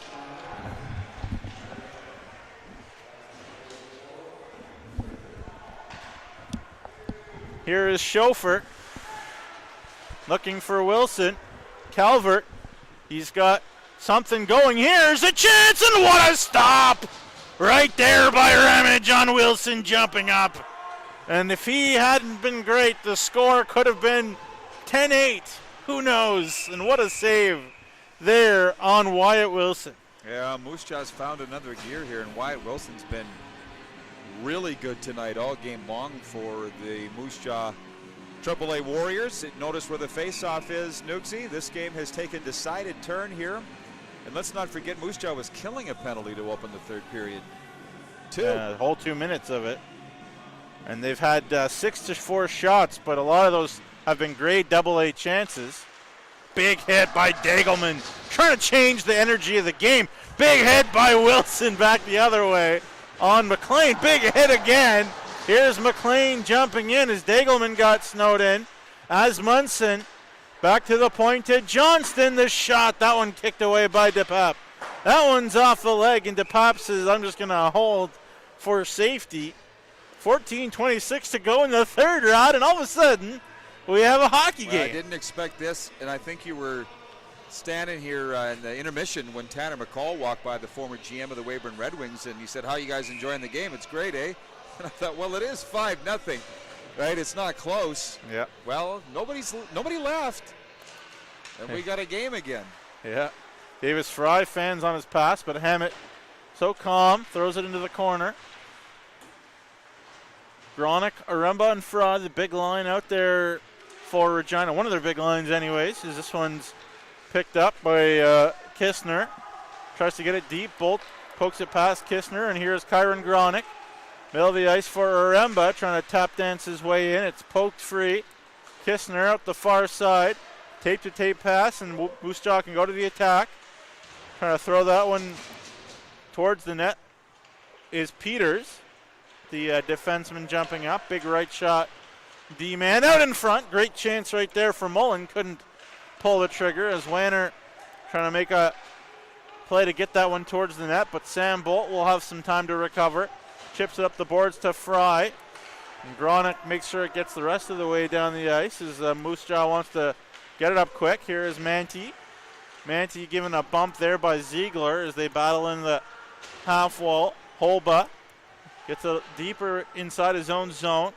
Leaves it there for Nolan Stevenson, the 05 birth year. And out the other side it goes. Here is Dagelman. Snapped on, and that one went through DePape, but also went wide as it's out to the neutral zone. And here is Mullen. He's got Niven back door. Knocked out of midair nicely by Holba to negate that scoring opportunity, but it's 5-2 Regina with 12:55 to go in the third. Yeah, that was a 3-minute shift without a whistle, Nugsy, so things are opening up here a little bit. And I'm just sitting here thinking, if we were to pick 3 stars, although I don't think Hunter Degelman is on the score sheet tonight, he's been outstanding on draws. Yep. He's had scoring opportunities. He's been physical. I'm excited for Hounds games upcoming if he makes the squad there in the years ahead. Yeah, well, I can tell you he's getting a good report from another former Pat C and Alex Liskowicz, who is loving his time as a Hound Junior A. And Brett Pilkington has something good going on down there. Good, really good group of young men. And Degelman, Bolt, Niven, all could be part of that potentially in this game. Here's Wilson, Anthony Wilson. This one chipped forward, and Moose Jaw trying to climb back into this one. Only a 3-goal game. Looked like it was dead and buried, but not yet, Moose Jaw says. This one straight out of play as Ekron Bratton trying to get something going there. But this game was getting a little bit crazy, and you mentioned Degelman. He made a couple of huge hits on a shift and maybe calmed the game down a little bit for his teammates. Showed some of that veteran leadership, but a penalty coming up here to Regina and Moose Jaw. Well, huge difference in the two visitors that have come into this building in the last 2 Fridays. Like, you look at that Notre Dame team last week, it was the United Nations, as I said, right? They had a Russian by way of Tampa Bay. Yeah. They had a Czech. Yeah. And here I'm looking at this roster for Moose Jaw. This is a little more what I'm used to. Chaplin, Porcupine Plain, Weyburn, Davidson, Central Butte. Yeah. Not that there's anything wrong with what Notre Dame was doing, but this is a different style of play here. Yeah, for sure. And Notre Dame gets guys from different places for sure. But lots of talent in Saskatchewan too. No question about that. You've seen that your whole life as well. 11:35 to go in the third period. Holba and McLean trying to dig this one free with the Warriors to the attack. Calvert and Mullen and Niven back out there for Moose Jaw as this one sailed. And the Warriors trying to get something going. It's 2-1 Blazers, by the way. Saskatoon Blazers with a lot of talent too. A lot of people talking about the contacts and all the weapons that they have, highly touted and whatnot. But Saskatoon Blazers are not going to lay down to their cousins either. Braden Yeager is with the who? Oh, there's another goal. Oh my God. And it's 5-3. What is going on here? A big rally. A big rally is coming up. Yeager and Riley Height and Berkeley Catton, and the list goes on for the contacts. Kalen Lynn, Luke Corte, etc. But here we have a game, guys. 10:57 to go in the third. Another bad bounce on Ramage. Just a point shot, low to high, simple hockey. That's the Moose Jaw way. We'll see who gets credit. But it's 5-3. And if you turned this game off and then came back, you missed a lot. Here's a chance back the other way again for Blake Betson. Who got the goal, Nugsy? I'm waiting for the announcement. I didn't hear. Well, I'm waiting as well. It kind of happened out of nothing. But we will we'll let you know when we do. The timeout didn't do much for the Pac Canadians. No, well, the things calmed down for a second after a great shift by this Holba-Degelman combination. But Moose Jaw is a bit of a relentless team. They haven't quit. Got to give them a ton of credit. It's 5-3 Regina, 10:20 to go, which is an eternity in the game of hockey, as you know. And a penalty coming up here against Regina again. Interference is the call. They have one power play goal in this period, does Moose Jaw.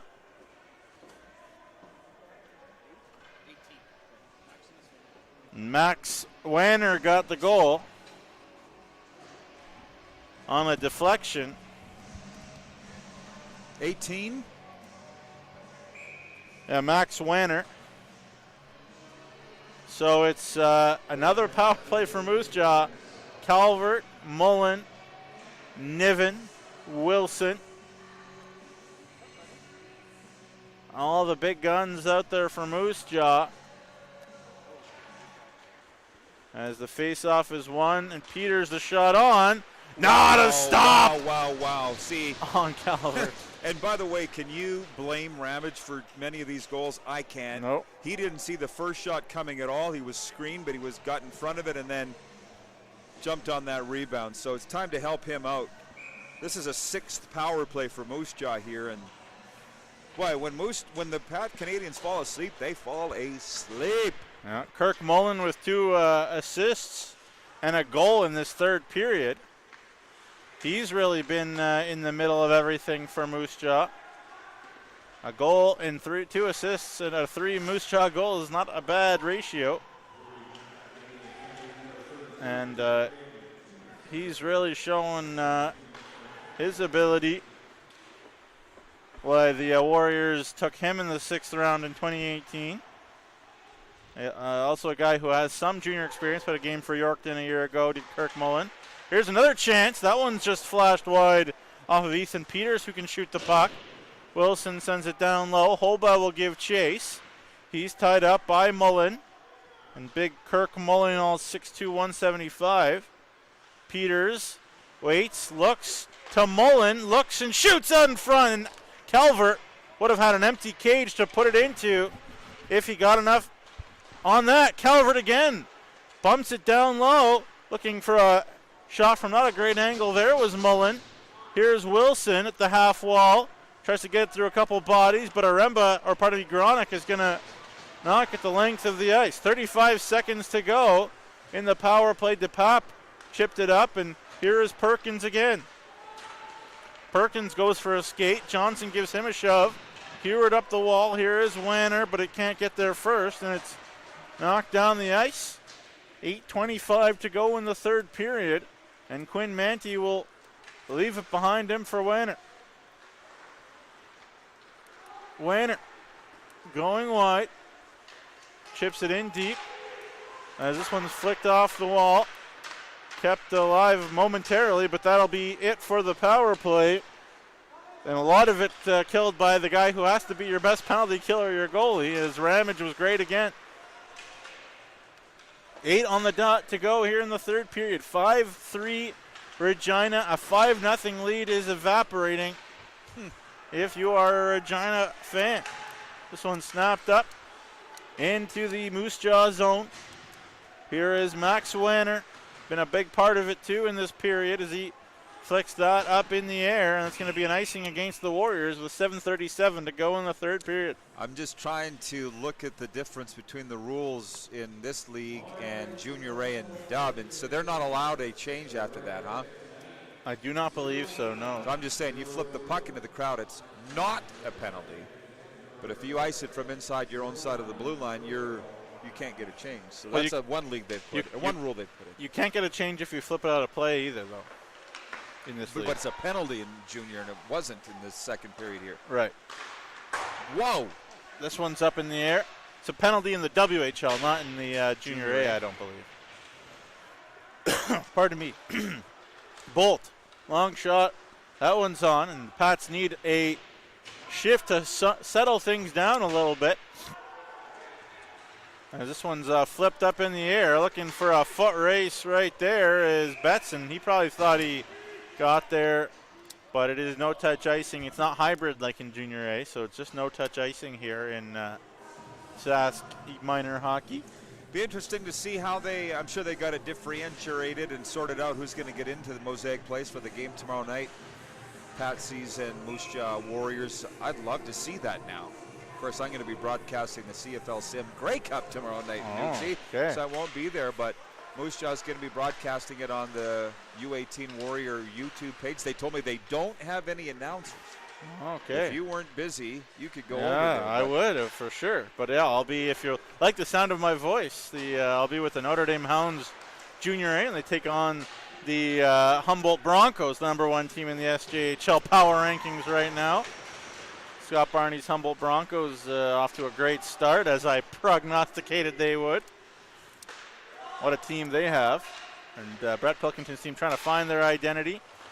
Epic comeback against Yorkton, by the way, last weekend. Anyways, here we go. Back in this one. 6:25 to go in the third period. Don't get me started about the SJHL. I'll go on forever. You know that better than anybody.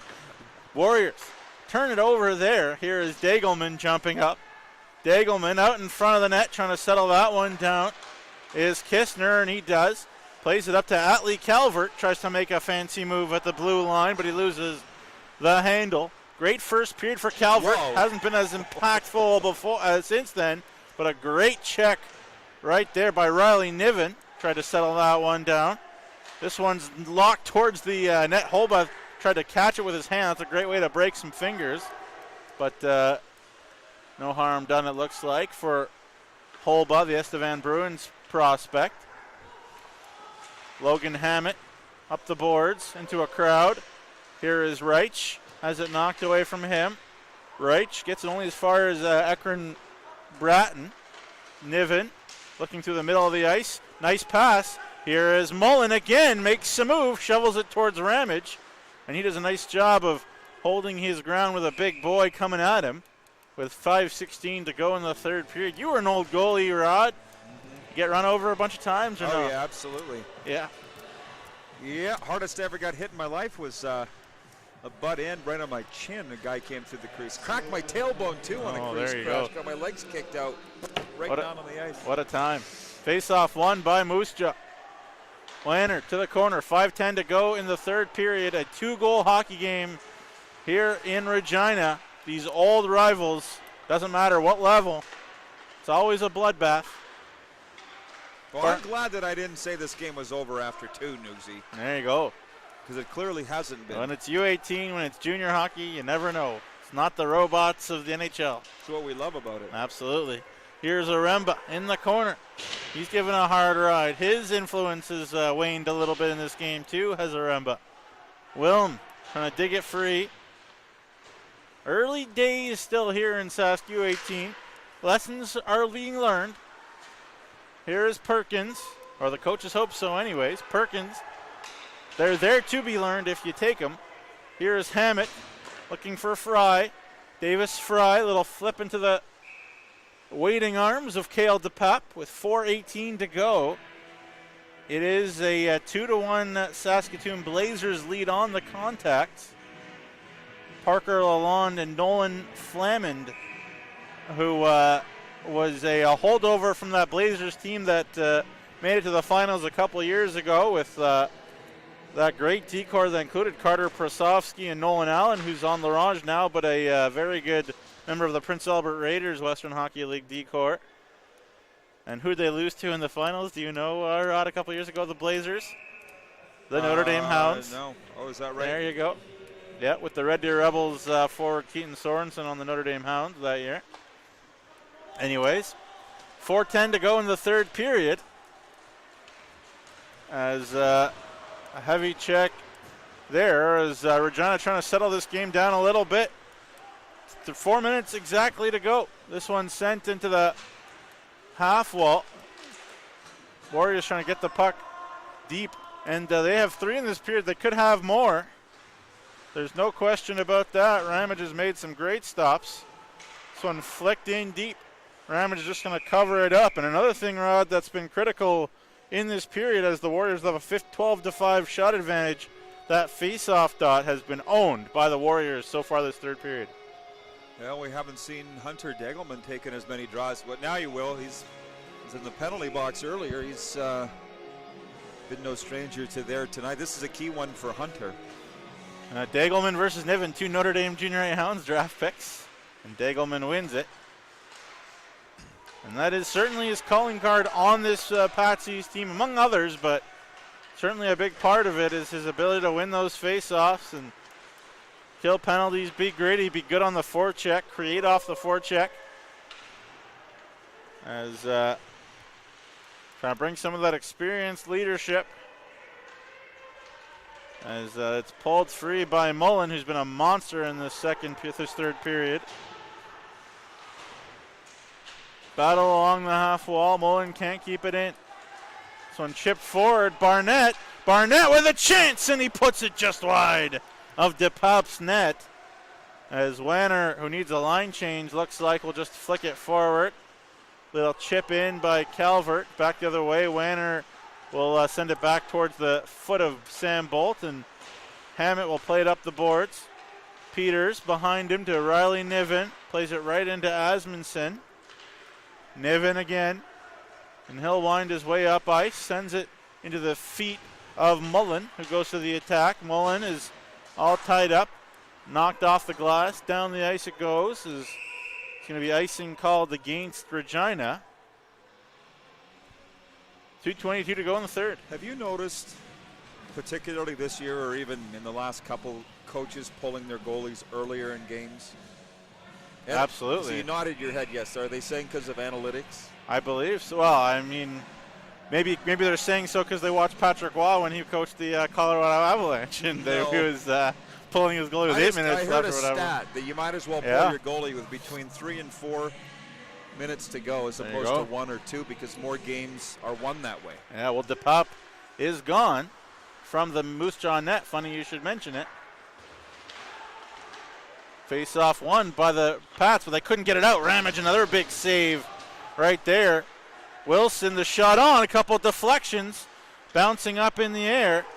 I'm sure we'll see a lot of Dagelman the rest of this way. Good defensive play there by Jackson Allen to make sure that doesn't get to the open net. It didn't look like it was going to the empty net, but he couldn't take that chance right there. As Fry will swat it back. Here's Aremba with an open net, and he hits the side of the net with 1:40 to go in the third. Moose Jaw with a lifeline. Someone's broke their stick down there. Dug free by Allen.